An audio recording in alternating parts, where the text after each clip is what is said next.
নিরাপত্তা সড়ক পরিচয়ে দেশজুড়ে খ্যাতি ছড়ানো রাঙামাটি কাপ্তাই সড়কে উদ্বোধন হলো নীলাম্বরী নামের এক ভিউ পয়েন্টের।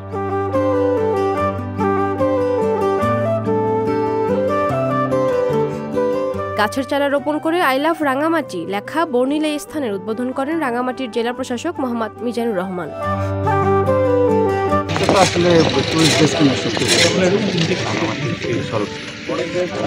এটা তো অনন্য আসলে বাংলাদেশে এরকম এত সুন্দর দৃশ্য আছে, মনোরম দৃশ্য আছে কিনা আমি জানি না। তো কেন একটা ভালোবাসা ছড়িয়ে দিতে চাই মানুষের মধ্যে, সেটা আজকে আমরা উদ্বোধন করলাম নীলাম্বরী করে সেই এবং বাইরে যারা টুরিস্ট আসবে তাদের জন্য এটা অত্যন্ত আকর্ষণীয়। এলজিইডি সূত্রে জানা যায়, রাঙামাটি আসামবস্তি কাপ্তাই সড়ক 2017 সালে পাহাড় ধসে বিভিন্নভাবে ক্ষতিগ্রস্ত হয়। সড়কটি আরও দৃষ্টিনন্দন করার জন্য সেটি প্রশস্ত করা হয়। সেই সঙ্গে কিছু স্থানে সেতু নির্মাণ করা হয়।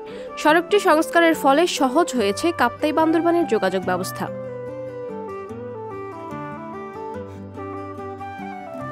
সেই সঙ্গে সড়কে বেড়েছে পর্যটকদের আনাগোনা। এছাড়া সড়কটির আশেপাশে রিসোর্ট তৈরি হওয়ায় এই অঞ্চলের মানুষের আর্থিক অবস্থার উন্নতি হয়েছে।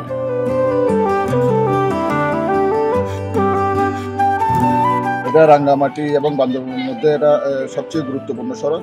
রিসেন্টলি এটা লোক যান চলাচলের জন্য মুক্ত করা হয়েছে এবং এই সড়কের নিরাপত্তার শুধু নয়, এটা রাঙ্গামাটির নিরাপত্তার জন্য আপনারা জানেন যে রাঙ্গামাটি জেলা পুলিশ বদ্ধপরিকর। আমরা রাঙ্গামাটির প্রত্যেকটা সড়ক, প্রত্যেকটা পর্যটনের নিরাপত্তা নিশ্চিত করার ব্যবস্থা করেছি এবং রিসেন্টলি যেহেতু এখানে পর্যটকের অনেক আনাগোনা বৃদ্ধি পেয়েছে, আমরা সার্বক্ষণিক আমাদের মোবাইল টিমের দ্বারা যাতে বিভিন্ন প্রান্তের, দেশের বিভিন্ন প্রান্তের জনগণ যেহেতু এখানে আসে এই রাঙ্গামাটির নৈসর্গ সৌন্দর্য উপভোগ করার জন্য, তাদের সার্বক্ষণিক নিরাপত্তা নিশ্চিত করার জন্য আমরা বিভিন্ন স্তরের নিরাপত্তা ব্যবস্থা করে থাকি।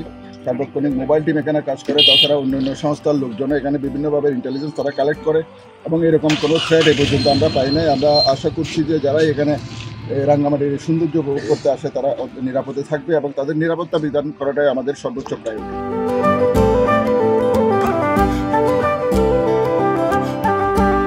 পাপিয়া মামুন, সংবাদ প্রকাশ।